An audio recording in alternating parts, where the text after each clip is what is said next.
Hello and welcome to level 11 of the Thoughts and Players podcast, the brand new gaming podcast with bold takes and no strings attached.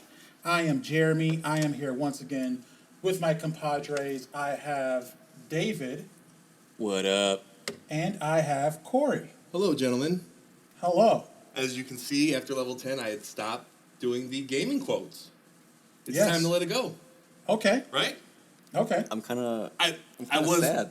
Well, I was told there would be cake if I let it go. Ah, Is there? no. So somebody else must have promised you that. The cake is a lie? God dang it. There was one. And I walked right into it. Yeah, You really did. I was initially going to go towards David with that question. I'm like, he hasn't played Portal. But you stepped right up, Jeremy. I appreciate it. Thank you. Yeah. It's never ending, baby. So, for you out there in internet video land, which probably you don't have no idea what the hell just happened, this is our very first level where we're actually doing video, our video component. We've been doing an exclusively audio podcast for the past 3 to 4 months because of Rona and all other restrictions. So, welcome to our crazy world, our crazy podcast. As I said before, we're the podcast of bold takes. So we like to give these bold opinions. Some of them are researched, some of them are not. You know, some of them are based off of facts. Some of them are just feelings. Both are accepted here. But we're just going to kind of wing it, though, with some stuff. We have a bit of a structure, but Yes. we Yeah. mostly just wing with the emotions. We're not the sharpest tool, but we're also not the dullest. David has confirmed he is a tool. I will not do that. I will just say that I agree somewhat with the sentiment. It was a metaphor, come on. Yeah. Great metaphor. But yes, we are at level 11.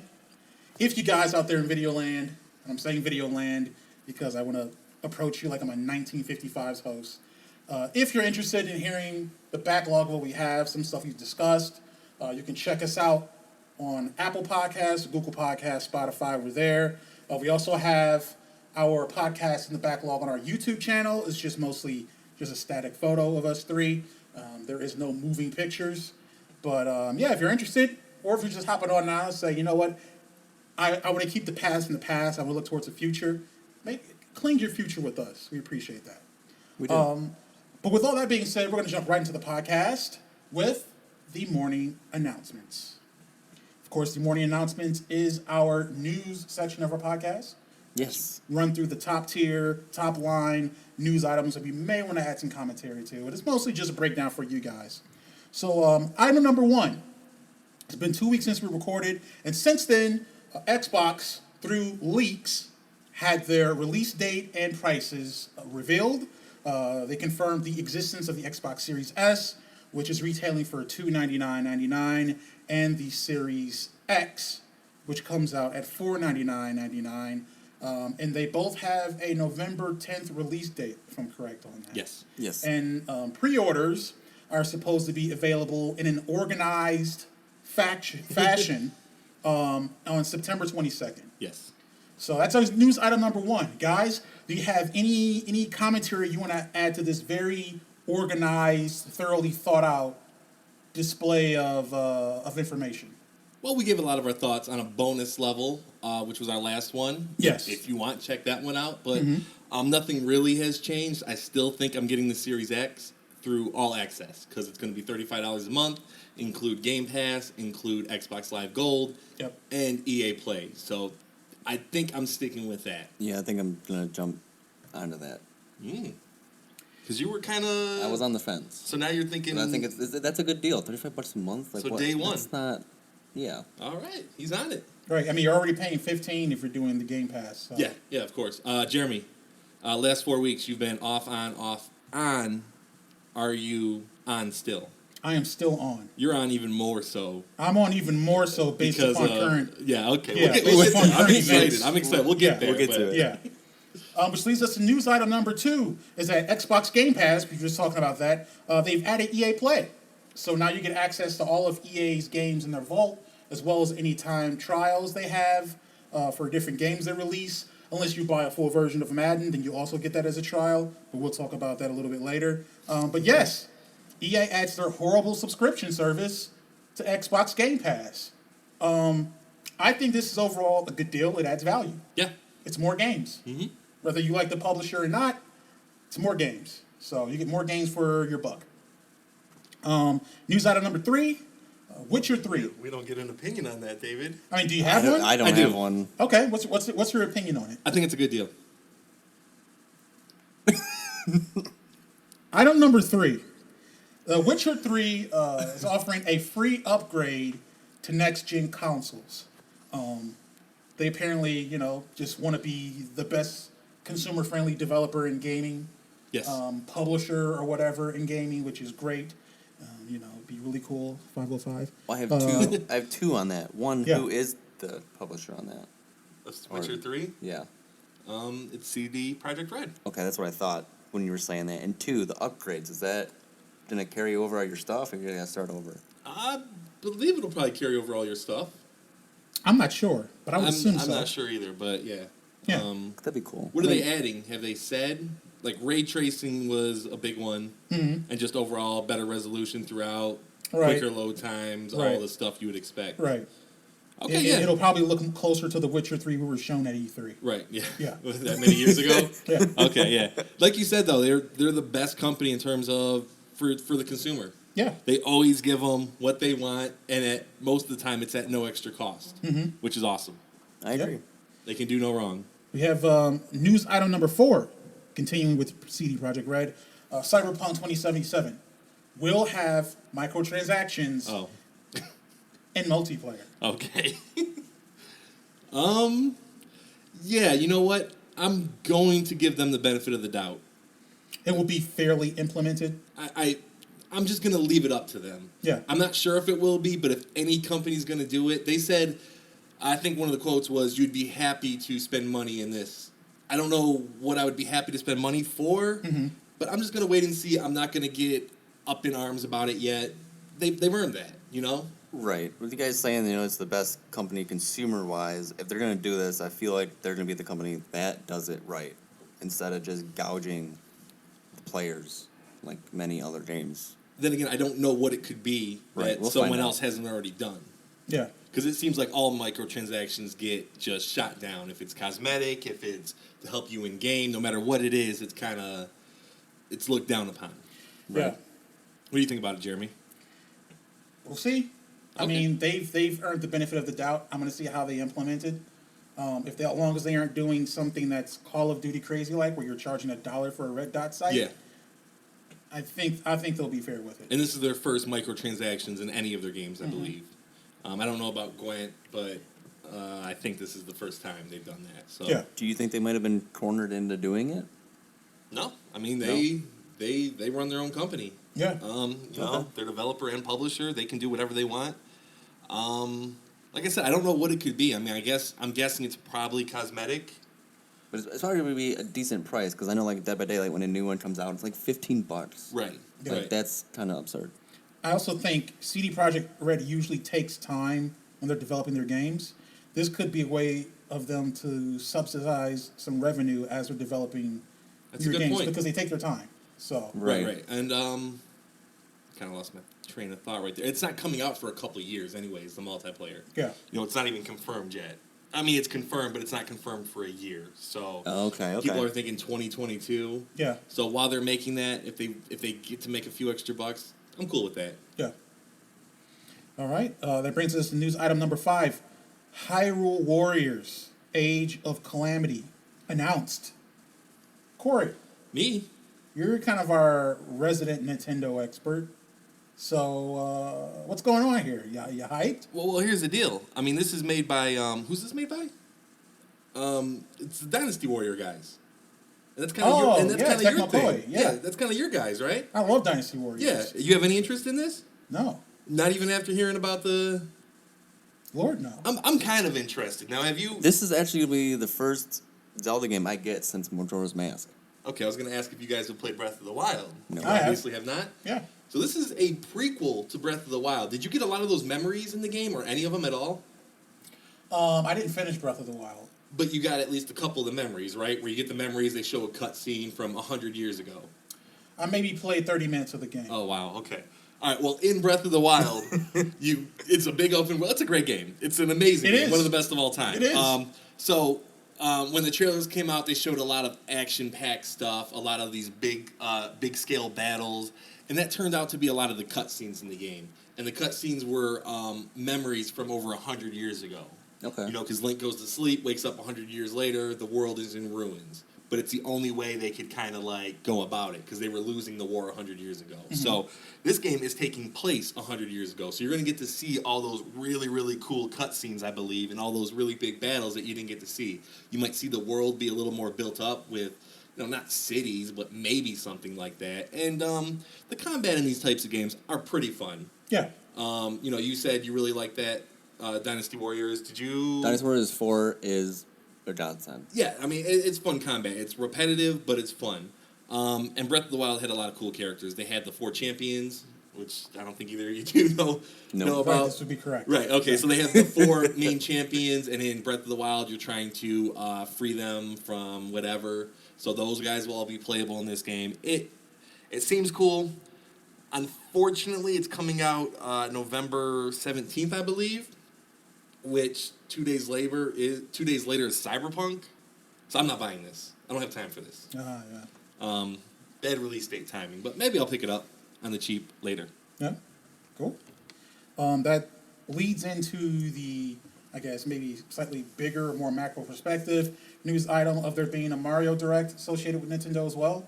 Yes. So what happened in that Mario Direct? All right, what happened in the Mario Direct? All right, this was kind of a big one. I know we've all been kind of sick of the Directs and the showcases and stuff, but Right. Yes. I don't know what's happened. These last couple, these other ones that we're going to talk about, I've been kind of like a little bit hyped for. Now, the Mario Direct was for his 35th anniversary. He's 35 years old. They showed off quite a bit. Some of the smaller things they showed off was like a Game & Watch handheld where you can play Mario Bros. 1 and Lost Levels, as long as with a couple Game & Watch games. They showed off like a clothing line, Lego set, stuff like that. But they also showed off a couple big things. I guess I'll go in order of what I think is the smallest to the top. Mario Kart Live Home Circuit. Have either of you two seen this? No. So it's an RC car that you can play, but you play it off your Switch. So you control the RC car with your Switch. Oh, I did see that. And what you're doing is you're setting up these little gates in your house. Gate 1, 2, 3, 4, and where you set them, that is making a track. And the car has like a GoPro or something on it. You have a camera. So you're racing around your living room, your kitchen, wherever you want, and you're making your own racetrack. And it's showing up on the TV. And it's like Mario Kart. You can get shells, and if someone hits you, your RC car is just going to stop for a second or two. I was going to ask how they implemented that. That's a good idea. I don't think it's made for me. I think it's made for probably the 8 to 13-year-olds, but it is pretty cool technology. You know, I agree. It's a little bit better than the Labo, in my opinion. Labo, I had no interest in. This one, I'm a little more like, I'm still young at heart. So that's kind of cool. They showed off a Super Mario Bros. 35, which is a Battle Royale Mario game. Really? Yes. It's going to be free to play. You have 35 people competing, and they're all playing, it looks like, the original Super Mario Bros. 1. And as you play the game, every enemy you kill is going to go to one of those extra 34 opponents. It's going to appear on their screen. Okay. So if you're doing good, you're getting rid of your enemies and putting them on someone else's screen, which makes it a lot harder for them. Right. And it seems like the last person to survive wins the Battle Royale. Kind of cool. Super Mario 3D World for the Wii U is getting ported over to the Switch with a extra mode called Bowser's Fury. They didn't really show much. Did you play 3D World? I did. Did you like it? Yeah. Okay.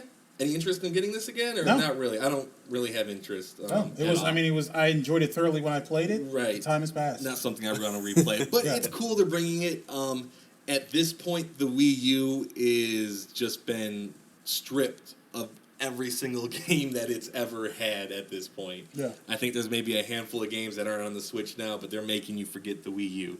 And then I've saved the best for last, the biggest one, Super Mario 3D All-Stars, which is a package of games. You have Super Mario 64, Super Mario Sunshine, and Super Mario Galaxy, all in one package for $60, coming out 3 days ago when we're going to air this. Okay. So it's already out. That's a pretty cool package. It's been rumored all year. People have wanted it. Yeah. I'm also a little annoyed at it. I'm trying to Okay. stay mostly positive, but it's $60 for these 3 games. Mm-hmm. And to be fair, these aren't remakes at all. You Yeah. could barely consider them remasters. Super Mario Sunshine or 64 is not even getting widescreen support. Yeah, it doesn't even fill the Switch Doesn't even fill the screen. screen. Yeah. So, and it's just getting like it's looking cleaner, but it hasn't really been any graphical improvements. Even like there was that remake for the DS of Super Mario 64, and that added like an extra 30 stars. It added Luigi, Wario, and Yoshi to be playable characters, mini games. That doesn't have any of that. It's just the original N64 game, up-resed a little bit. Same thing with Sunshine, it looks like, just up-resed a little bit, and same thing with Galaxy. Now, these are also 3 of the best games ever made for their time. So it's still a pretty good deal, but it just feels like Nintendo's gonna Nintendo and not give you all you want, just most of what you want. Yeah. They also have something really weird. I want to hear both your opinions on this. They're only selling this game till March 31st. Yep, I was going to bring that up. Why? Like, they're taking it off the digital storefront, Yeah. and they're not producing anymore after March 31st. Just to make it a limited run. To make or it a something? limited run. And it's the same thing with Mario 35, the free-to-play game. Okay. Battle Royale. Yeah. After that, it's just going to be gone. You won't be able to play it. Now, maybe they could change things up, but like, why would they do that? They're doing it strictly to hype up a thing that's rare, Yeah. To create a false. but there's nothing really special about this package. It's 3 good games, but there's no, like, there's already been unboxing. There's no, like, special, like, things inside the case with Sure. artwork. Whew, that was tough. You all right? Yeah, there's nothing really extra in the game. There's a little, like, music player where you can play the music, but it seems like if you want these 3 games, get it, but it's not a great Well, it deal. sounds like they didn't put a tremendous amount of effort into them anyway. Yeah, exactly. So they're just banking on people's member berries and And, their nostalgia. So Yeah. And it's worked because it's already the second best-selling game of the Yep. year on Amazon behind Yep. Animal Crossing. Really? Already. Not Yep. even out yet. Wow. So, there you go. That was the Mario Direct. sweet. So that was a lot. That was a lot to unpack. At least this is news Please item. don't give me the next one. News item number 7. News item number 7 will probably be shorter as well. But there was a Ubisoft Forward, another one, and they talked about moving Assassin's Creed up. Its release date coinciding with the release of the Xbox One or Xbox Series S and Series X. And they also announced that they're going to be doing was it remake or remaster? It's a remake. A remake of Prince of Persia: Sands of Time, which is arguably the best one. And Ubisoft said this was their first remake ever. Yeah, yeah. All right, and then they're also bringing out a Scott Pilgrim versus the World. They're bringing it back. Yeah, they're I bringing guess. it back. It's the complete edition. Complete edition. And Yep. that's what I'm looking forward to. They also talked about Immortals: Phoenix Rising. They talked about Far Cry VR and a racing game called Riders Republic. Is anything of Ubisoft interesting? I will admit one thing. When I went to the store to talk to someone about the PlayStation 5 pre-orders that don't exist, that I also talked to someone about Assassin's Creed Valhalla, or looked into getting it, and of course, if you guys will get into the PS5 stuff, with the pricing of the game, was a little bit confused based on what Ubisoft has previously said. Mm-hmm. Is this a company, for one, any of this interests you, but is this a company from kind of like a macro perspective that you are feeling more or less inclined to actually support? I know there's some things like Scott Pilgrim versus the World, it was taken away, Yep. and so we've wanted that for so long, and so Yep. we're glad to have that back, but That's it for me. Like, I am interested in the Prince of Persia, but the rest of it, I don't really have a Yeah. thing for at all. yeah. To answer your question about supporting the company, I support good games. So if I like a game, I'm going to buy it from that company. I don't have like an agenda with like EA. If EA makes a great game, I'm going to buy it, even though I don't really like EA. Now, Ubisoft, for the most part, doesn't have games that interest me personally. Right. But I will say this Ubisoft Forward was a lot better for me because it specifically hit my nostalgia. I was a big Prince of Persia fan, the original one. Yeah. Hey, they're bringing that back. Love it. Scott Pilgrim vs. the World, I love that beat 'em up. Right. You know, I'm already kind of into beat 'em ups this year. You know, we had 2 really good ones, so Right. I'm really into that. Yeah. So this Forward was a lot better for me in terms of just what they did last time because they showed off the big 3 last time. Each of those games are kind of like, they're the Ubisoft games. We know what we're getting. This one was a little more surprising. Yeah. My hope is with the remake of Prince of Persia, they don't make it as self-serious as they've made the Assassin's Creed games. Well, I don't think they're going to touch any of the story, right? Hopefully not. Like, I heard they brought back the original voice actor for the Prince. Okay. Really? That story wasn't too serious. I remember No, it that's being what I'm hoping. lighthearted. They It was a just good leave it story. intact. It was Yeah. a good story for the Yeah. time. So, yeah, I do like that game. You're a big fan of the game? I am. Is that probably the one you were most excited to hear about for these? No. You're a Riders Republic guy? No. I don't. Or you weren't excited for any I of don't them? care about any of them. Oh. Thank you for not making me guess the whole list, because I was Yeah. going to. Assassin's yeah. Creed. Any love for Immortals? No. No. It looks like Breath of the Wild, but in like a Ubisoft formula, which is what Breath of the Wild broke away from. Yeah. Like, that's why it was so successful, because it broke away from the Ubisoft formula. I don't know. It looks okay, though. Looks okay. It looks okay. That's about the best I can do. Seems like that's the best they can do as of lately. It's just okay. News item number 8. The Control next gen update controversy.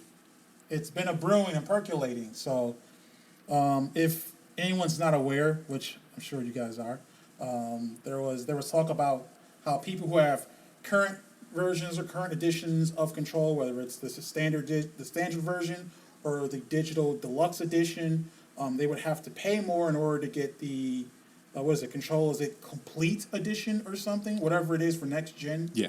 And they would have to pay to get that, else they wouldn't be able to get the next gen upgrade or update. Then something happened where people were logging into their PS4s and Xboxes and seeing that for some reason they were updated or upgraded automatically to the new complete edition. After Control told them that that's not feasible, and that's why they have to pay to upgrade. And then after that was discovered, they immediately downgraded them back to whatever version they had. Right. I mean, look, there's sleaze in the game industry. That's what I was about to say. And this is just sleaze, right? I mean, what's the difference between buying Control and buying all the DLC in the Ultimate Edition? There's nothing, right? Yeah. It's just, you don't have the Ultimate Edition, but you have everything that's in the Ultimate Edition, so you should get that upgrade. Yeah. But they're not getting it. Gotta pay. It's messed up. Gotta pay because reasons. Reasons. Yeah. Not good ones. No. And then we have news item number 9 here. The Nintendo Partners Direct. Right. Again, Cory, Oh, come on. resident Nintendo expert. All right. Actually, yeah, like I said, all these kind of little conferences, I don't know, I must be in a better mood lately. It's interesting because a while ago you were enraged at Nintendo Right. for all these half-assed directs they were putting out. Yeah. And now you seem to be a little bit on the warmer side. Well, the thing is, I still don't think they had a good second half of the year, even with these 3 Mario games, because all those games are over 10 years old. Okay. So, we want new games. But, this Partners Direct was okay. They showed off a new Monster Hunter for the Switch, Monster Hunter Rise. Disgaea 6, for anyone, that's a... what kind of game is that? I think, isn't that That's a a, JRPG? That's an RPG, like a strategy RPG. Empire of Sin. Jeremy, have you looked at this one? Yeah. That's a strategy game. That's coming for the Switch. Any interest? Not for Switch. Not for Switch, for PC? Yeah. Okay. Ori and the Will of the Wisp is coming to the Switch. And Hades released on Switch today. Okay. Which Hades is the game by Supergiant, who made Bastion, Transistor, Empire. They're a pretty, well-developed indie company. So, overall, it was pretty decent. I didn't watch it. I just read the show notes. And I'm more happy than not. So, cool. Cool. Nintendo, you did cool. You did cool, man. Well, that is it for the morning announcements. It brings us to the roundtable, where we talk about the single topic that has our biggest or most interest or most shaking in the game industry. And of course, for today, September 17th, 2020, the day that PS5 pre-orders should have went live, we will be discussing the PS5 presentation, unveiling of price and release date, and how the pre-orders went live September the 16th. And I kind of want to break this down into two parts. One of us discussing the pre-order stuff, and then us actually discussing what they showed in the presentation. Right. So, I don't know, which ones you guys want to tackle first? I think we should do the presentation first. That's what I was Keep going to things say. calm. All right, That let's do did the happen presentation first. And we should keep the pre-orders separate because we Okay. have strong thoughts about those. Yeah. But yes, the presentation. Okay, so presentation first. It came on. They showed a bunch of stuff they've already showed us before, but a little bit more. Yep. I would say that there was two unveilings that stuck out to me, which was Final Fantasy 16. Yep. Console exclusive. Yep, and Harry Potter. Was that not the one? no, it was God of War. Oh. Yeah, I did see that they announced it. Yeah. What did you like about the revealing of God of War? Was it... That it's a thing. We know it's a thing. Yeah. I like that it was 2021. Yes. That's unexpected. I don't know if they'll be able to keep it, but because they didn't show anything for God of War. Right. But it's exciting that it's coming. Called Ragnarok, which traditionally Ragnarok is a Thor movie, correct? Oh no, traditionally it means the end of the... Do. So sometimes Oh, Cory boy. attempts jokes. That was funny. That was funny. I didn't know. Just what it was Ragnarok means the end of the world. Does it? It means the end of the world, correct? I don't know. In Norse In mythology. I Norse believe. mythology. Yes. So that's a cool title for a God of War game. I do not want to derail this. God topic. of War Ragnarok is Yeah. a very cool title. That's cool. Yeah. I'll agree. That was really awesome to hear. Yeah. Wish we would have seen something, but yeah. Well, we got a guy talking.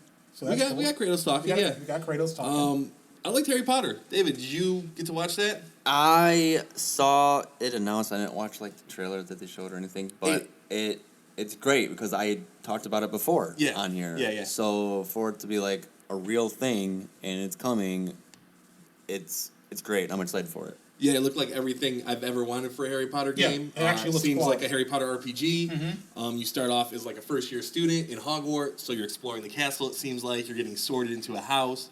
I hope that it's like they don't sort you into Gryffindor or something. I hope it's like options. Right. You know, you can explore the castle. You can go to classes. They showed off like herbology and potions, and you can go to like Hogsmeade. Mead. Okay. And you were riding like these different creatures. It seemed like a big open world. Yes. You're gonna explore everything. It looked awesome. I can't wait for that game. Yeah. So I think the Sony showcase was really, really great. Yes.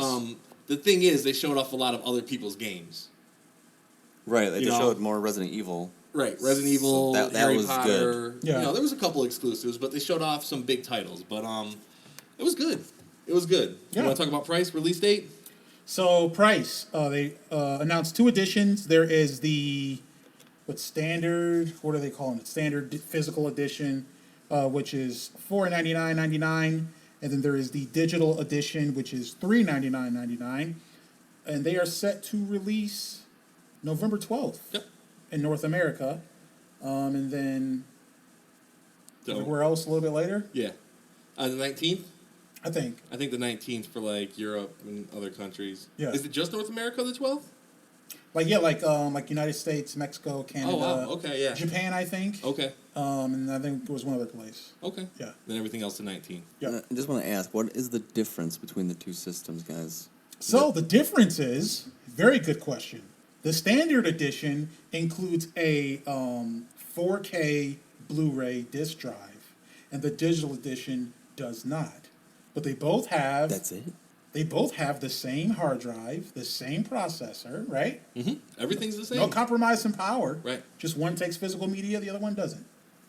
And $100 difference. And $100 difference. Are you listening, Xbox? No, I think. They're not. Don't don't do what you did. No, I think Xbox was okay to do that. I don't agree. This PS5 did it the way I think it should be done. I know, I can see that. Yeah, both angles make sense to me. Okay. Well, you like the price? I am not upset with the price. Okay. Yeah, I would say the price is what was expected, especially after Microsoft came out with their 500. You knew Sony wasn't going to be higher than that at all, and you knew expected they really couldn't be lower than that.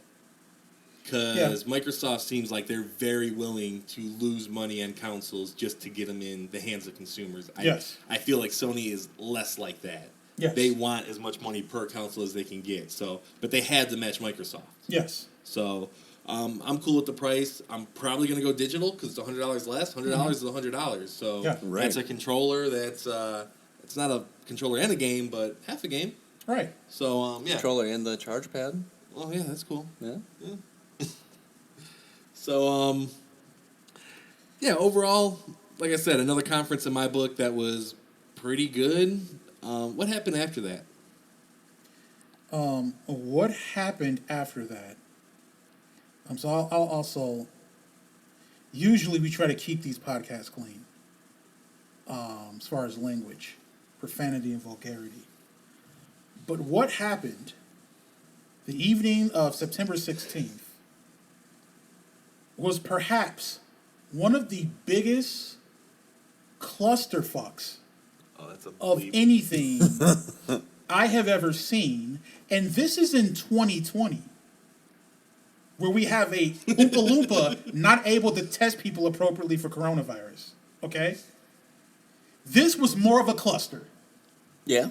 Because at the end of the presentation, Sony says, hey, you'll be able to pre-order as early as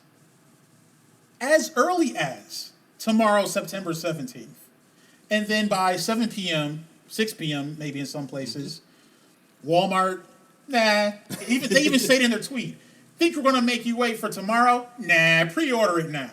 So then they go ahead and go rogue, and everyone else is like, oh, okay, well, we'll just do the same thing because, we can't let Walmart get ahead of us, even though they're getting pre-orders, so there's an allocation.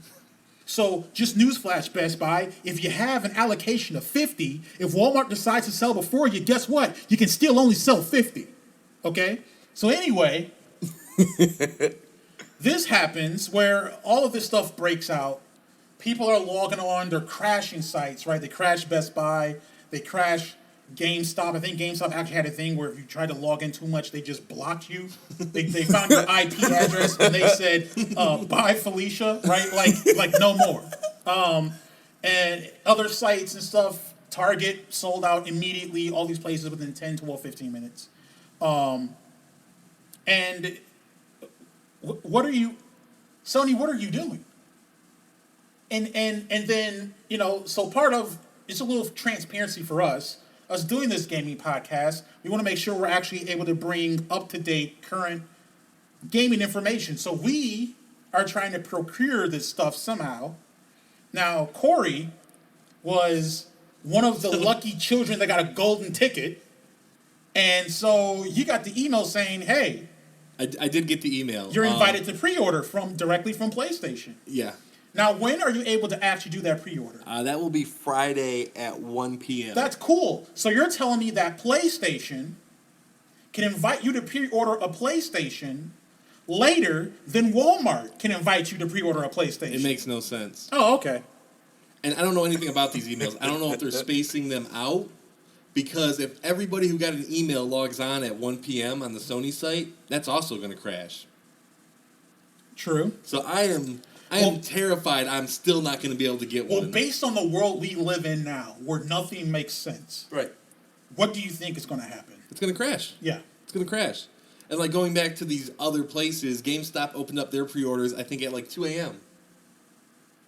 Well, some of them, at 7 or 8 p.m. Oh, yeah. Because I talked to a manager there that said that people told them they were accepting pre-orders. Right. that people came in and said, hey, we want to pre-order the PlayStation 5. And he said, oh, well, we're going to be taking pre-orders tomorrow. And someone said, no, you're taking them right now. Did he take them? And he took them. Oh, well.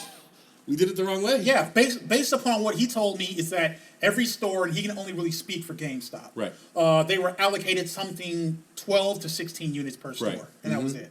So if you happen to be in there buying a Fortnite card, and it came across your thing, hey, PS5 pre-orders are good to go, you could just walk up and get one. Right. Now, a lot of people were wondering about notifications if you signed up for emailing lists. I signed up for an email list for Best Buy. But it was too And late, Best Buy right? sent me one at 8:26 p.m. Right. Which is great since they were sold out at 7. Right. By the time the Fantastic. emails came out, it was done. It was done. So how does store allocation work when literally every pre-order for Target, Best Buy, Walmart is done online?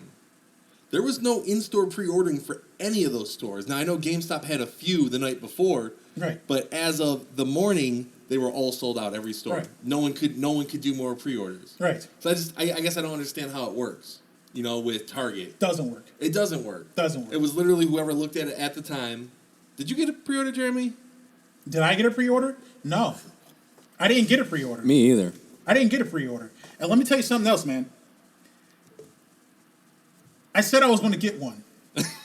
Oh no. But we were talking before about, like, if I'm not able to attain one Yeah. by the end of the holiday season, it's probably going to be a couple of years before I snatch one. Okay. Because then its usefulness for me is, at a minimum, I'll just get it when I get it. Right. Right? Yep. I plan on being able to acquire an Xbox Series X, since that will be done in an orderly, thought-out, planned fashion. Yeah. And so as long as I have that, and you got your golden ticket, and you can grab one, Yeah. we can provide ourselves and our people the information they need about this stuff. Right, of course. So that's the most important thing. Right. But yeah, that's pretty much it. But PlayStation 5, I told you guys before, the one thing that will make me mad and make me walk away It's is stupid. if you dump a big bucket of stupid in front of me. You've said And that this consistently was the throughout biggest podcast. bucket of stupid I've seen in quite some time. Well, I sent you the link. July 17th. What did Sony say? There will not be any surprises When it comes to the pre-orders. when it comes to pre-orders. I would say this was a little surprising. Here's another thing, right? Because obviously I was on the Twitterers and the other places. You have the fanboys, unfortunately, that exist for both sides, and Sony fanboys saying, "Hey, well, look, this whole thing isn't Sony's fault. The retailers shot the gun. They were supposed to do it on the 17th, not the 16th." Let me break something down very easy for you people, okay? Not just them specifically, but let's just take a walk down logic lane for a second, right? I'm excited. Thank you. It's a very fun walk.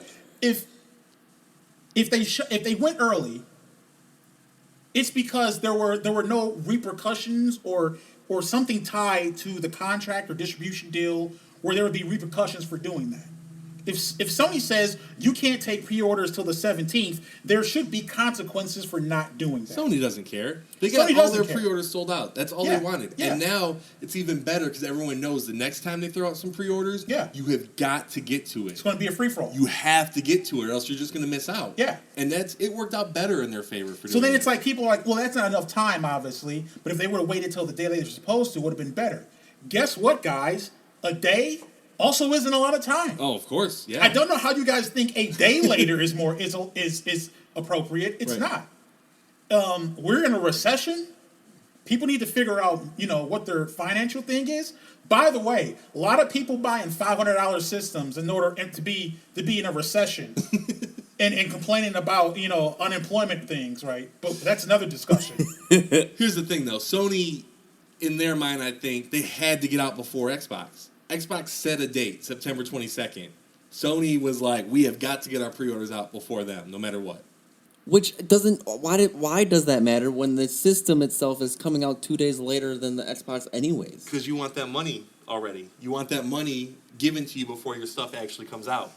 That way, those people don't have the money to give to the Xbox. Because if Xbox were to get pre-orders first, someone like me might order the Xbox and then think, maybe I don't need this PlayStation. I already spent $500.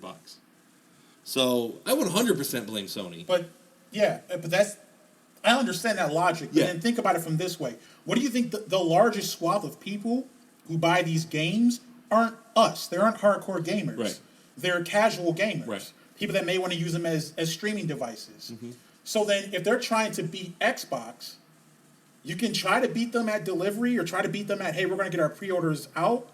Xbox is going to say to the casual gamer, yeah, that's cool. You can pre-order that before us, but you can get into next gen with us for at least $100 less than what their cheapest version is offering. Right.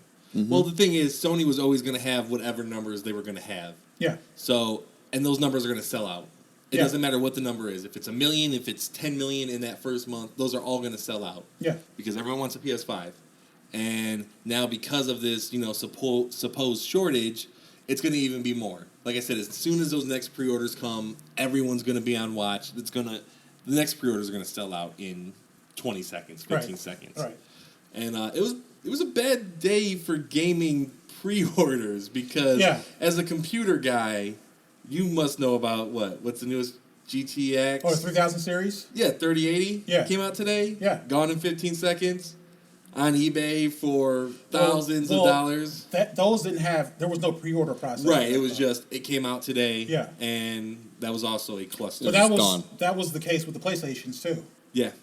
So it's nothing better than not getting the pre-order and then going to eBay and see them selling a pre-order for $800,000, $900,000. And they can't show you the actual system, so it's just some jack-off that printed a picture off of Google, holding up like, hey, you can have this for $1,000. Yeah. So it was a rough day for gaming overall, I think. bad look by Sony. Talking with this stuff and with the gaming prices thing that also was part of that presentation, as well as some other stuff. I have belief in the system. Yeah. But I am starting to get PS3 vibes when it comes to the culture and the energy of which Sony is putting out there. I think the PS4 has re-inflated that ego. Well, if you think of how they approached the PS3, it was based off of having the greatest selling console of all time. And it feels like the massive success of the PS4 is re-inflating that ego a bit. That was happening a couple of years ago. Yeah. With the crossplay. Yeah. They refused to do crossplay. And that's their right. They don't have to let, Xbox players play with them. But it was kind of like all gamers wanted it. So they have been getting like that. Yeah. And I don't know if it's going to hurt them, but, I mean, the PlayStation 5 is obviously, I think, going to be great. But, man, it's not as appealing as I had hoped, I guess. Yeah. 800 gigabyte SSD. That's not a lot. That's how many games is that going to hold for me? That will 7, 8? Especially if they put them all on the hard drive like you had to. Yeah, it's going to At least hold on the Xbox. 8 I don't to know if 9, they had 10 to go to games. PS4. Well, it's the equivalent of 4 Red Dead Redemption 2s. Yeah, that's it. Like, I was hoping for a 2 terabyte one. Now, I know probably with an SSD that makes it very unrealistic, but still, it's super like... expensive. Right, you're going to have to upgrade that hard drive almost immediately. Or, we'll buy an external for it. Yeah. If you're any type of gamer, you're going to have to get an external one for it almost immediately. Yeah. So, I don't know. A couple other things that were a little bit weird. Miles Morales is a PS4 game as well, which I think I've said on this podcast, like, I want the PS5 so I can play PS5 games. Mm-hmm. Miles Morales is also a PS4 game. So now it's kind of like, do I get a PS5? Right. And even things that aren't even coming out at launch. Horizon Forbidden West is going to be a PS4 game. Did you know that? I didn't know that. Yeah, it's going to be a PS4 game as well. Okay. So, I don't know. I think maybe that's devaluing the PS5 a little bit. Yeah, they're just selling themselves out. Right. Did you see what they added for PS Plus members? Is it the collection? Yeah. Yeah. Which is just fine. I mean, I have 90% of those games. Yeah. It doesn't really do much for me personally, so I don't know. I'm excited. I'm a pre-order it Friday, but still, they could have done a better job. Yeah, because the biggest thing for me about all of this is they have such limited qualities for the pre-orders, and they had the, only, depending on how much you play, you can pre-order it, blah, blah, whatever, you got the email. But at the end of it, all of us are just gamers trying to play with our friends, with other people online, and they're just putting all of us against each other. Well, I will say this. I played a ton of PS4, more than you, Well, yeah. so I deserve it. Okay, More than you too, Jeremy. it started already. Like, there's toxicity in games already. It doesn't need to be on the systems themselves. But it is really getting that way. It's always that way, especially between Xbox and PlayStation. It's upsetting. Yeah, I just think the whole email thing was weird. It is weird. It feels weird. It's Willy Wonka-ish. It really is. Like, I got it and I was happy, but at the same time, I can realize I'm not happy at all in terms of the pre-orders. I still stood in line at GameStop because I don't know how Friday's going to work out. Right. It might not work out. So I Yep. went to GameStop this morning because also I want to pre-order for my brother.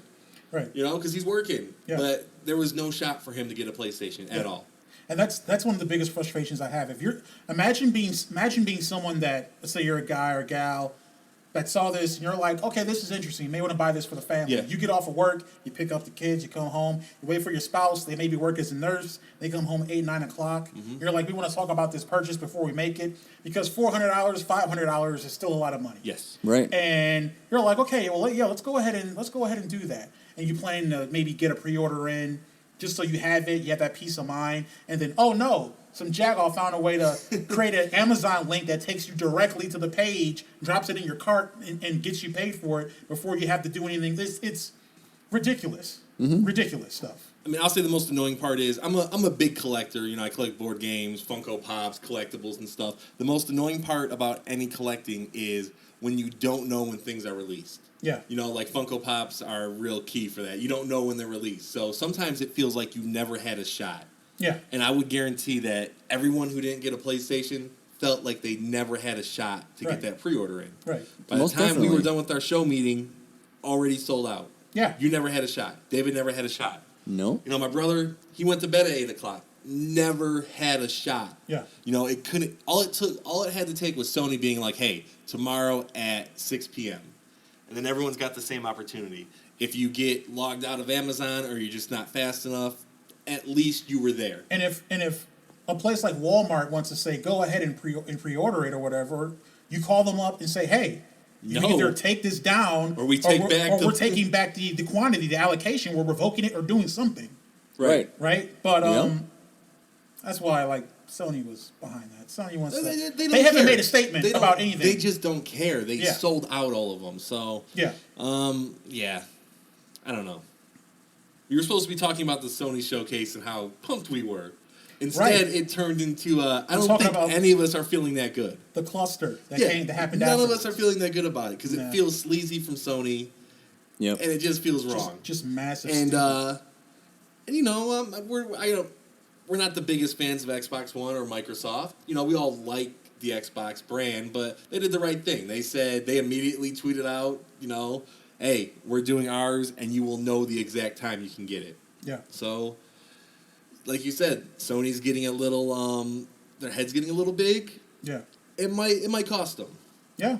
It really might, because, like you said, gamers have amnesia. We just want the best system. We want the best games. We want the best price. Mm-hmm. And if we can't find a PlayStation, we'll go to Xbox. Yeah. So, Exactly. So why are they going to limit so low quantities? The guy I talked to said he thinks we're doing a test run with the pre-orders. Thinks it was a test run. What, to see how much chaos they to can gauge create? what interest is. That doesn't make sense to me. No. Like, how many average players do they have on the system? 1 million a day, a week, or whatever? Like, they know they're going to get More those than that. pre-orders. Okay, exactly. So they know they're going to have millions of pre-orders. and I also did read another story where it said they are actually producing more PS5s than they did PS4s at launch. Yeah, just as many, if not more, a which little bit more. seems... I don't remember there being much trouble to get a PS4, but I didn't buy it at launch. Right. I don't know. So... But they also weren't this dumb with PS4 because they just They got were their the tails whooped with underdogs. PlayStation Yeah, 3. they had to show out a little bit. Yeah. So, I don't know. What are your guys' final thoughts on this whole thing? Showcase, good? Showcase, all right. Showcase fine, It was Price, yeah. date, fine? fine. Pre-orders, Jeremy, as you said. Everything is fine, and then the pre-order thing was terrible. Everything they said, good. Everything that they did, bad. Yes. Okay. So that ends our roundtable discussion on the PlayStation 5 and its debacle, which leads us to the next section where we talk about the games we're playing called What You Playing? I do want to say something real quick. Yeah. We are going to be going back to the video system rankings with Yes. Nintendo next week, Yes. unless there's another huge news story that needs to be discussed. But Right. we are going back to Nintendo. So podcast listeners, we will be going back to that ranking of the systems. Video people, if you want to know what the heck we're talking about, we've released 2 prior levels or episodes where we talk about the best Xbox console, where I was right on that, and then the best PlayStation console, where I was also right on that. And it was strange. Cory got progressively wronger. If that's even What? a word. Hey, So Cory. you guys Wait, go ahead and what? check that out if you want to. Yeah. Cory, is he stubborn or arrogant? I made the PlayStation list. I went 1 through 4. Okay, but And I gave you Xbox so I could take what I wanted from Nintendo. okay, I set this up. I played Okay. the long game. okay, all right. There's too much tension in here. Well, Mr. Setup of the long game, how about you tell us what you've been playing? Yeah, sure. Okay, so I've been playing Tony Hawk Pro Skater 1 and 2 Remake. I've been playing Forager, 2 games we'll talk about a little bit later. And of course, I'm playing Fall Guys still. Man, I love this game. A couple notable things. For me personally, I have just crossed the 20 wins. Ah, Nice. Yeah, I have Congratulations. completed. Thank you, Congrats. thank you. I've completed my first Battle Pass. and And it was okay. free for Fall Guys, so I didn't have to buy it. But still, Right, I've but never still. got the complete one. You got to put the time into it. And Fall Guys has also gotten a mid-season update, which has been great because, you know, for people that have played it a lot, you know those levels backwards and forwards. There's no surprises. So now it seems like they've remixed each of the levels to where there's different obstacles in there, different pathways, things might move differently. So now you cannot be sure when you're entering a level exactly what you're getting. It seems like they rotate. They didn't just change the level, they made a separate one, but same that they can rotate with each other. Gotcha. Okay. It's a lot of fun. Makes the game a little bit more unique again. Okay. And then, man, the last thing I got to tell you about, I haven't had this happen to me since the Xbox 360 days. You guys want to take a guess? Since the Xbox 360 days. I don't have a clue. I got hate So- mail.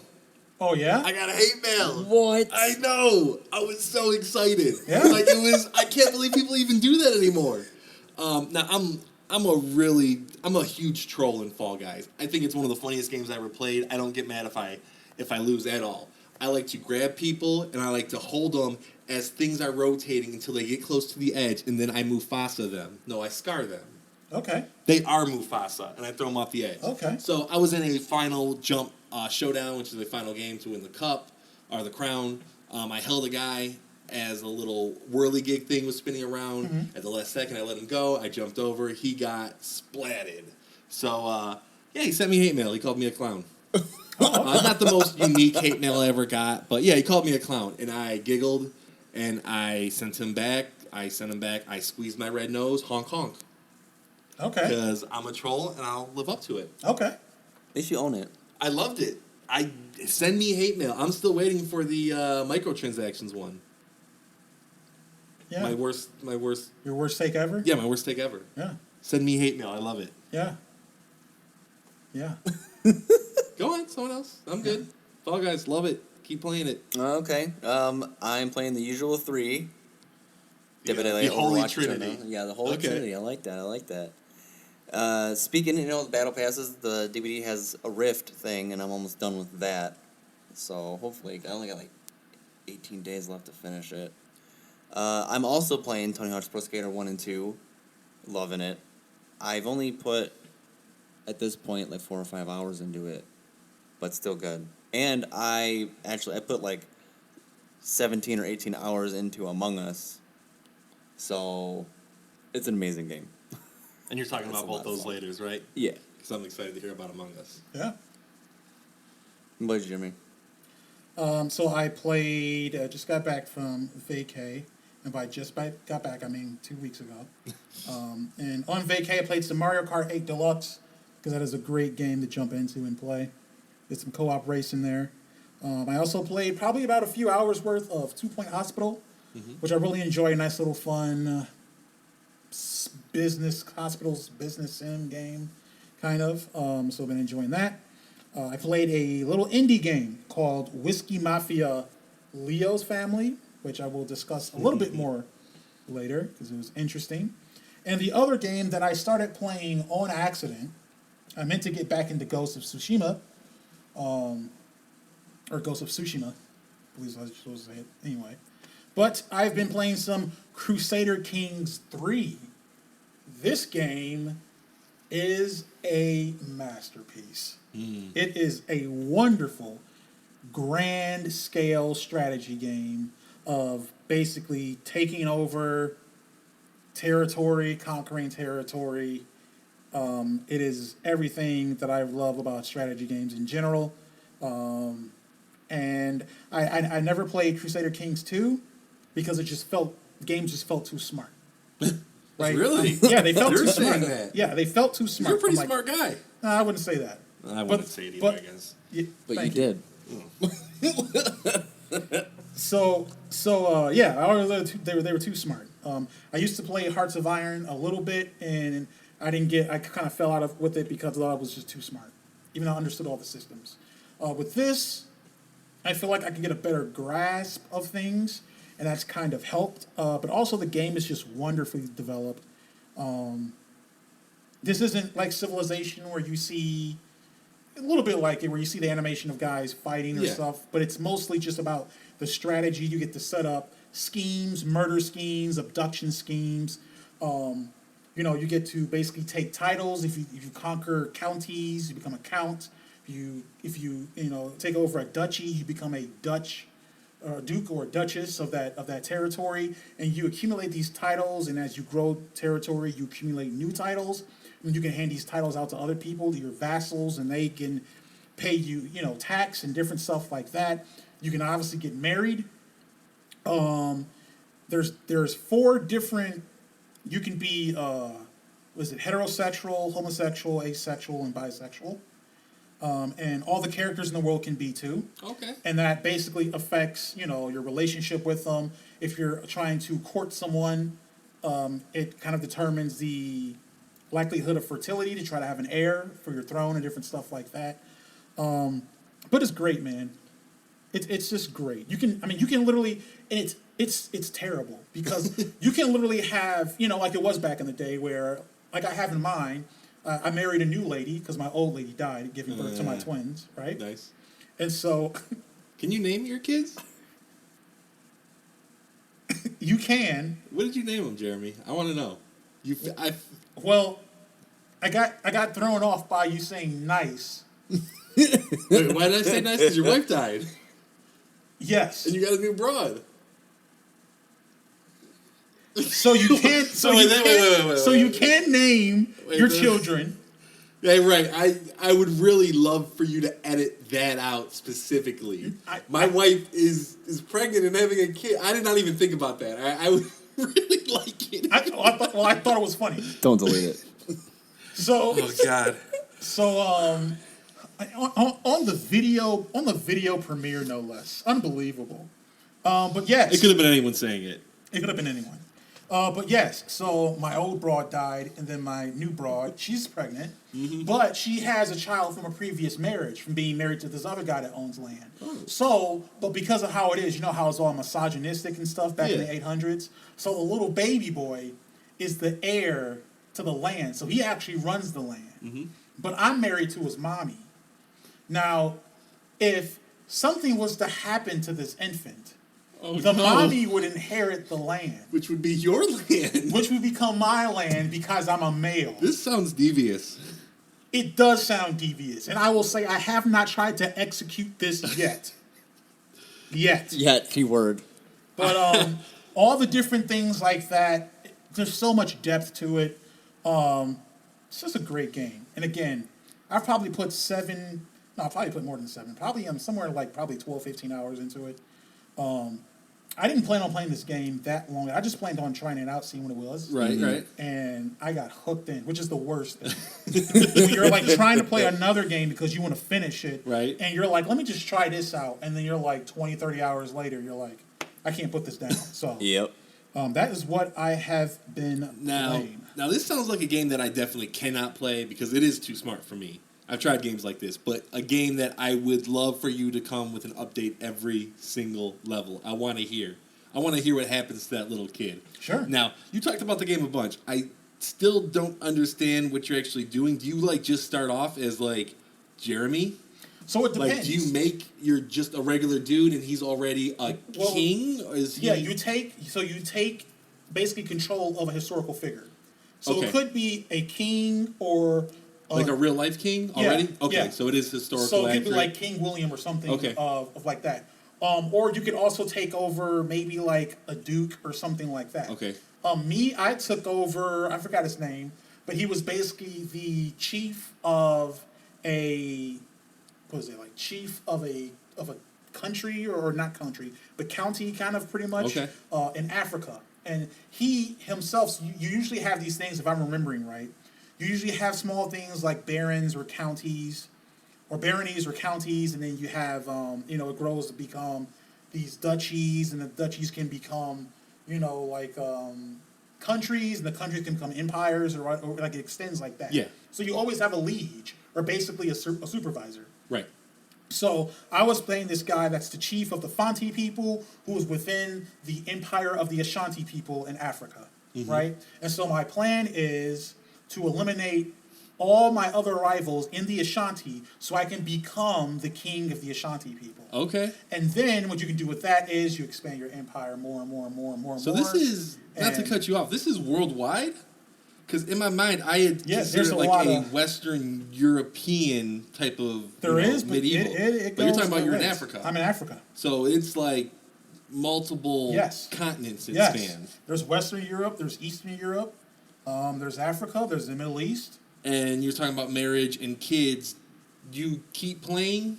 Yeah. So what So- happens is that it reminds me of, I talked before about that game, The Guild, too, right? It sounds It's like a dynasty method like that, to where your main guy, like when my guy dies, if I have an heir, you just take over I him. will take over as the heir. Because then he'll be the same spot you were in. Yeah. And if you don't have an heir, game just over. That was like Yes. your little run. Yes. But you have to always make sure that your heir it actually has heir to something. So that's why it's really important about titles and all that stuff. Okay. Because you have to make sure your title, your heir has a rightful title to your domain or your land or your empire. Because other people can have claim to your title, Right. and then they might fight you for it, right? And then you This have, sounds amazing. This sounds it's, really it's good. beautifully man. complex. This sounds That really is good. So is this deep. like all right, more questions here. You can just keep having kids and keep letting the game go like Yeah. as long as you want. Yeah. Pretty much. As long as you do it right, it sounds like. That's cool. Yeah. That's really cool. Like I said, I don't think I can play it because it is definitely too smart, but I hope you keep playing it so I can keep hearing stories. Sure. It's no problem. I hope you kill that kid. I hope not. I hope you take him out. Don't do I'll it. tell you what. Here's what I'm gonna say. Homie right now, he's 1 year old. Two's looking like a stretch. You know what I'm saying? Homie's gotta get some tax income. So I'll just put it right there. But that's it for what I'm playing. That is it for what you're playing. We are going to take a quick break, and we will be back with more thoughts and players.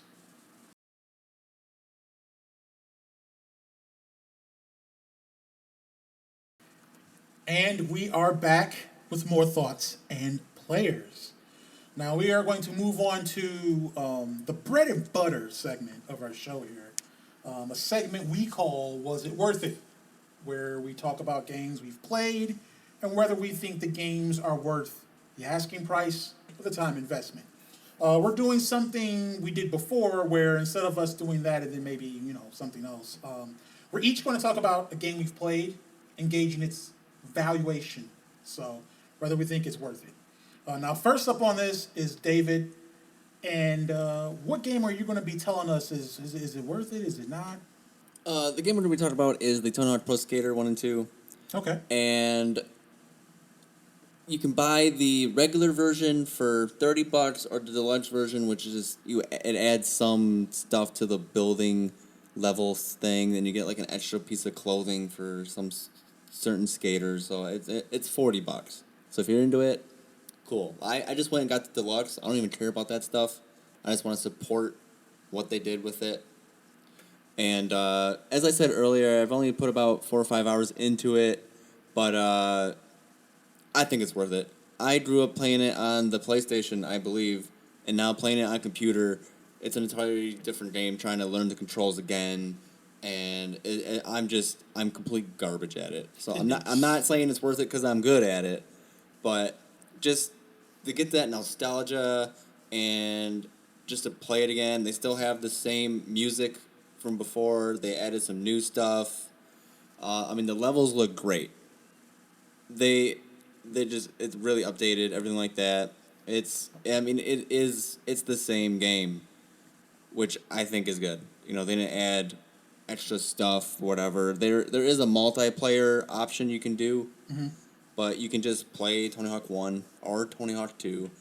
In this one, you can create your own skater. I honestly don't remember if you could before or not, but I did that, so I'm just, driving around as myself on my skateboard. But, yeah, maybe if you didn't grow up with this game, you might not be for it, because I know they have other games like Skate and, Tony Hawk's Underground, like 2, and they had some other ones like that you can ride on the actual skateboard on the Wii and stuff. So if you didn't grow up with this and it looks boring, it might be. But me, I'm 31. I played the originals. I'm playing this one now.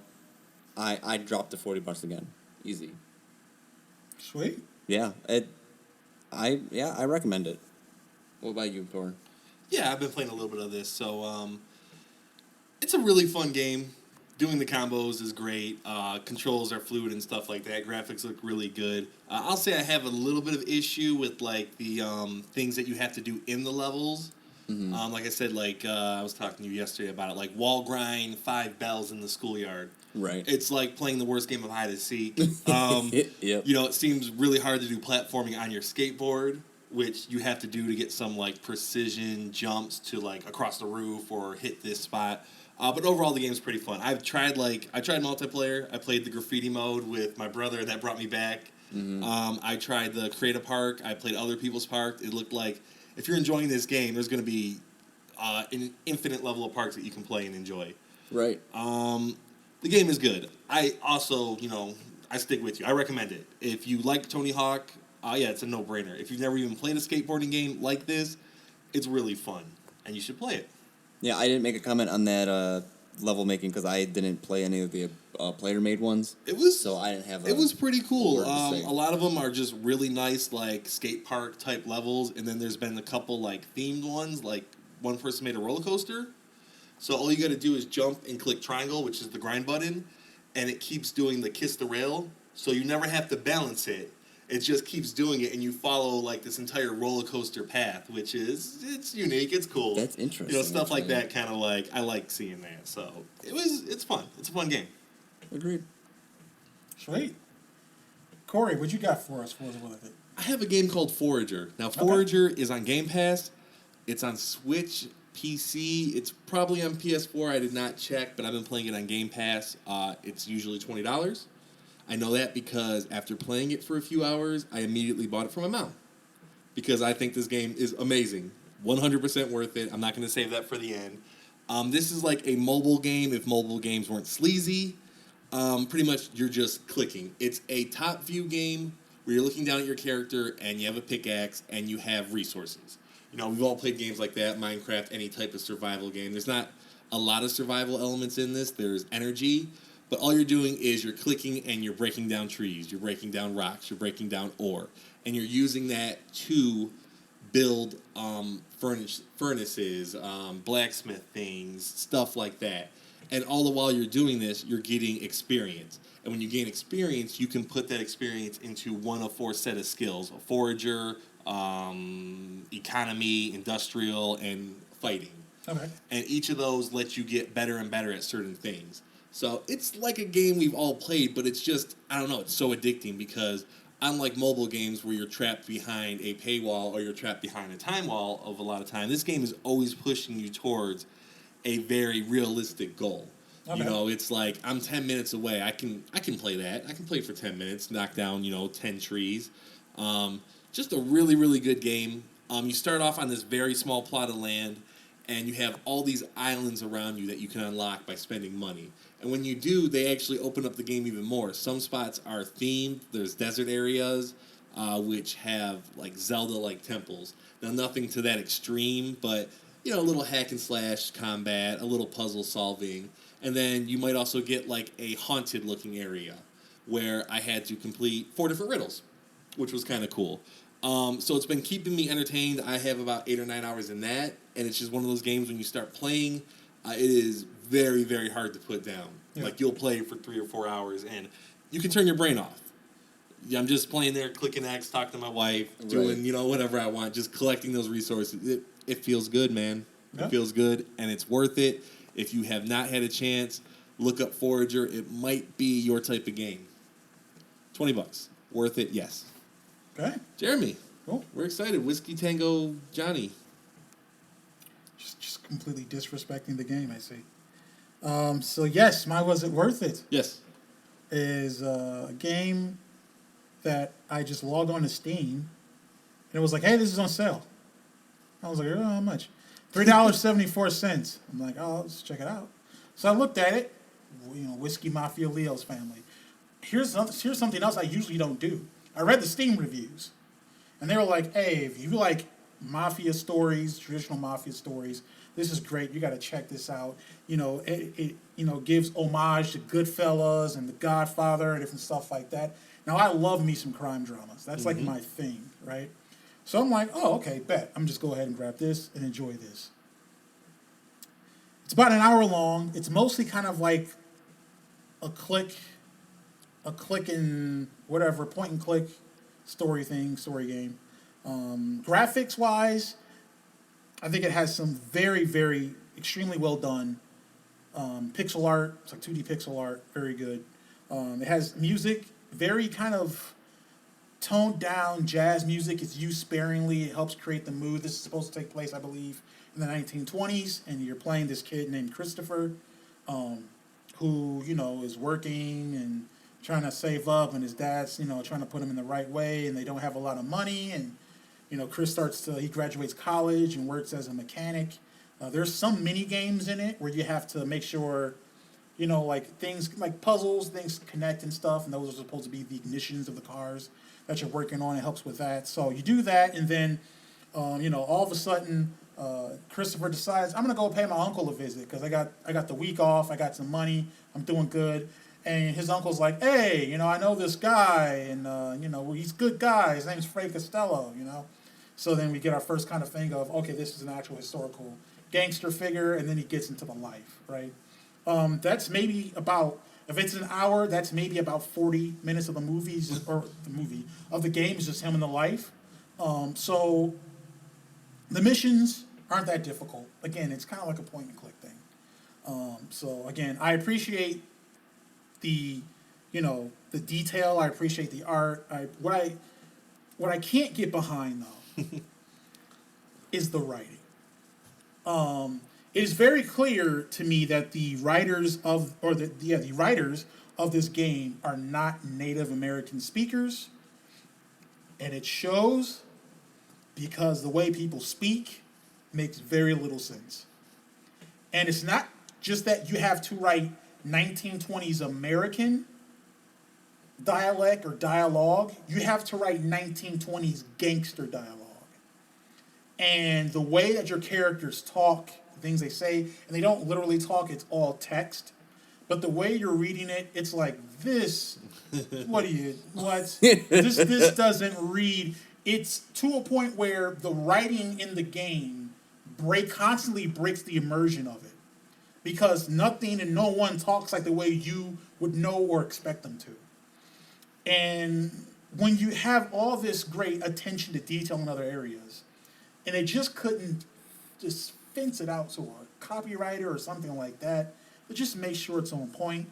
I also think it's $3.74. I get it. It usually goes for $5.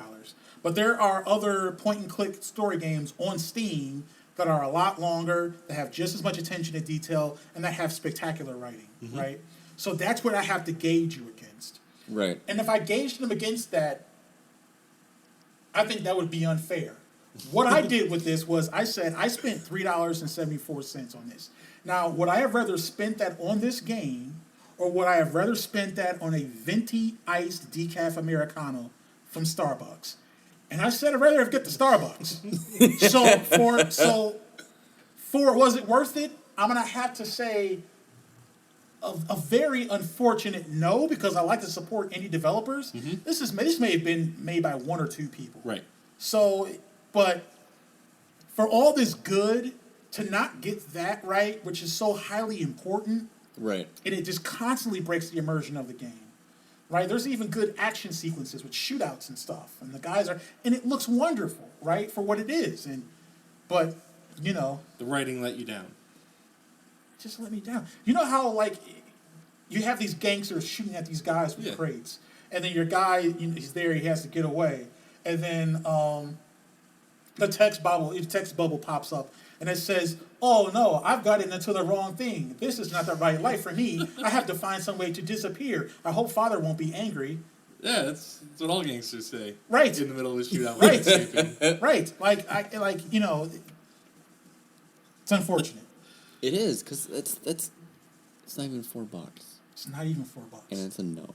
I do have a question for you. Yeah. Nothing to do with the game, though. Yeah. But you said you're a big crime drama fan, Yeah. movie-wise. Yeah. What is the greatest crime drama movie? If you had to pick one. Is it Goodfellas? So wow, Godfather? that's a difficult question. Scarface? That's a difficult question. That's a Casino? difficult. That's a Stop difficult throwing question. out answers. I'm running out.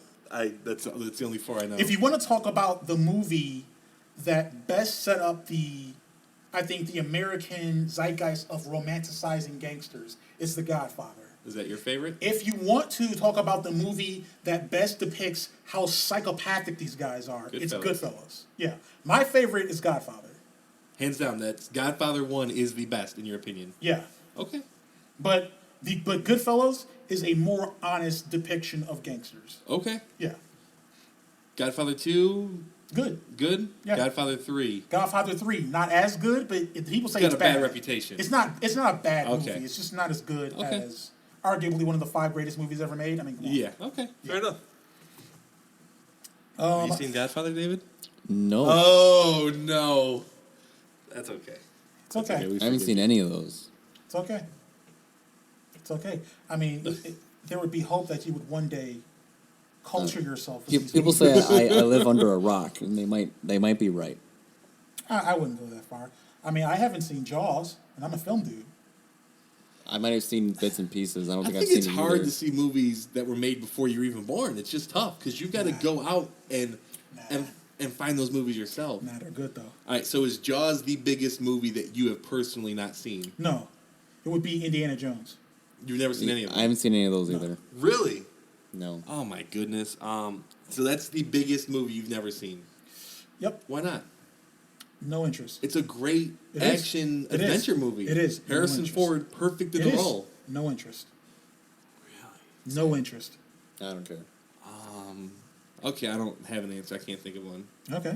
It would have been Scarface. For a long time, I'd never seen Scarface. Yeah. And I watched it a couple of years, about a year ago. Okay. It was pretty good. Yeah. Yeah, it was, should you get tattoos or should you make your life around Scarface? No.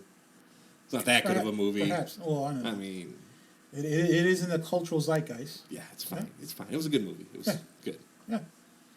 Yeah. So that, by the way, The Godfather and Goodfellas are both very much worth it. Just not Whiskey Mafia Leo's Family. If they improve the writing, maybe Right. get another 20, 30 minutes of story, they're almost there because the art and some of the ideas they have are that good. So. Like, I feel like if it was the same, you said it was made by like 2 people, everything else is great. I think if they took everything they did and did a story that they can connect to, I think that would just make a great game from them two, instead of trying to write something that they don't really have a connection with. Yeah, yeah. If they had did, I forgot the name of the movie, but it came out a while ago. It had Viggo Mortensen. The Road. No. Lord of the Rings. Why do you do this? The one where he's the driver. It's about the Russian mob. I don't know that one. Okay, because I feel like the developers are Eastern European, so if they would have did that with an Eastern European thing where they could, I feel like it would have been a knockout of the park. Okay. Right. Yeah. So let us move on to Indie Spotlights. Green Book was the other movie I was thinking of. Right? Green Book? Never heard of it. It won an Oscar. Mashallah Ali, great actor. What was that name again? Mr. Ali. Okay. Did I mispronounce his first name? What did you say? Marshala. No, that's not right. Yeah, that's right. Mahershala. That's right. Mahershala. So we will move on Yeah, anyways, to the Indie Spotlights. let's go back to the games. David is taking the lead on this. He's Go going on. to tell us about one of the games you had mentioned earlier, Among Us. Yes. Go on, David. All right, so Among Us, made by Innersloth, it is a team-based game. It can go up to 10 players, and it can have 1 to 3 imposters. So it's basically games that we've described before, like the Werewolf game or Secret Hitler, Mafia, Resistance, stuff like that. It's a deception game. It's about the lying and killing and stuff like that. And there's 3 different maps, but they all do the same. Say you have a full party. So you have 10 people, and the average people usually use 2 bad guys. So the 2 bad guys have to kill down to parity to win the game, or the good guys have to get all the tasks done or ship out the 2 imposters. Because you can find a body, report it, talk about it, vote on who you want to ship out or skip, and it's pretty much it. It's a very simple game. It's a lot more fun if you have a group. Like I play with my werewolf forum group friends, so like we use Discord. It's only supposed to be texting, but it's an honor system. So during the voting process, that's when we all talk and discuss what we're doing, where we are, who we're with, and then during the game, no talking at all. And if you die, no talking at all. So I said I played for about 15 hours. I put like 10 of it into this weekend alone, just playing with them. And most games can go from 5 to probably 12 minutes. They're pretty quick. You either kill really fast or you get outed really fast. And it is great. It came out, I think it was 2 years ago. It's only $5 on Steam. It's free on mobile. Mm-hmm. And from what I've gathered, somebody streamed it and it just blew up. Because now so many people are streaming it. So many people are playing it. I tried to play yesterday and the servers are crashing. I couldn't even get on the game. But it's so simple yet so, I don't know what the word is, just entertaining, I guess would be a good word. It's great, especially for being what it is. The graphics are Fall Guy-ish. Yeah, those characters do look like. Yeah, there's like the jelly tons of beans. memes. I'm sure you guys have seen a meme of it, probably like their emergency meeting. It's blowing up. Like it blew It's blowing up It on blew Reddit. up. It's just full of Among Us memes. So. Yep, and supposedly there's a Among Us 2 coming. They don't have any answers of when or what, but all their money that they're making now, that's going solely for Among Us 2. And that's awesome for the developers. Yes. It really is. It is. And from what I've heard as well, I probably should have researched some of this, but, this game was made with 3 or 4 people. Okay. So, I got a question for you. Yeah. So we did a indie spotlight on Project Winter. yep. How do these 2 games compare? They sound extremely similar. I played one game of Among Us, so I Yep. don't have enough to talk about that game. But I Right. did play Project Winter for a couple hours. Mm-hmm. How do they compare? Compared, they are essentially the same game. You have to trust some people, not trust some people. The differences would have to be in Among Us, if you find somebody dead, you can just report it. It gathers everyone together. You can talk about it. Project Winter, if you find someone dead, you have to be in a close enough radius to be able to tell people, or you have to run back to the cabin and tell people. And the Project Winter also has, you can create weapons and stuff like that, and there's territorial things like blizzards and stuff, and the bears and wolves. Among Us doesn't have any of that. It's just the good guys, the bad guys, and your tasks. So Project Winter is definitely more intuitive, I think is the word. A little more complicated. It It's a lot sounds more like too. It complicated, seems like yeah. Among Us like distills like exactly what people want. Yup. The hidden bad team against the good team. Yep. Project Winter it's- is more because in Project Winter you have to do some tasks as well to get the There's a helicopter. lot of to there's a lot get of to mechanics you. in that game. Yeah. So Project Winter is more of a game if you want to get more submerged into what you have to do, and Among Us is just, mind numbing. You just go around and do tasks and find the bad guys or beat the bad guys. Like it's so simple, so simple. And Sounds then fun. yeah, Project Winter was I believe 15 or 20, and then Among Us was 5. So Okay. it's So like the reason why Among Us blew up, you think it's probably just because it got streamed by the right person? I believe so. Okay. Yeah. I mean, it seems like a really fun game though. Yes. So I Yes. mean, I'm glad that it's getting showcased. I Yep. did not know it came out 2 years ago. I just figured with everything that's coming on, it's been Right, you would it's think it been just like came 6 out. months, 2 months. Yep. No, but 2 years Yeah, old. it came out in 2018. Like good for them, cool for them. Yes, I agree. It's nice to see the little guy, explode, come on Yeah. top for a little bit. Sweet. I mean, that's hopefully what we're trying to do with the indie spotlight. So Yes. yeah, it's cool. All right, that brings us to our final thoughts, which is one last thought or point that each member of this triumvirate wants to make. Can be related to the podcast episode, what we talked about. It can be something totally unrelated. Who would like to offer their final thought first?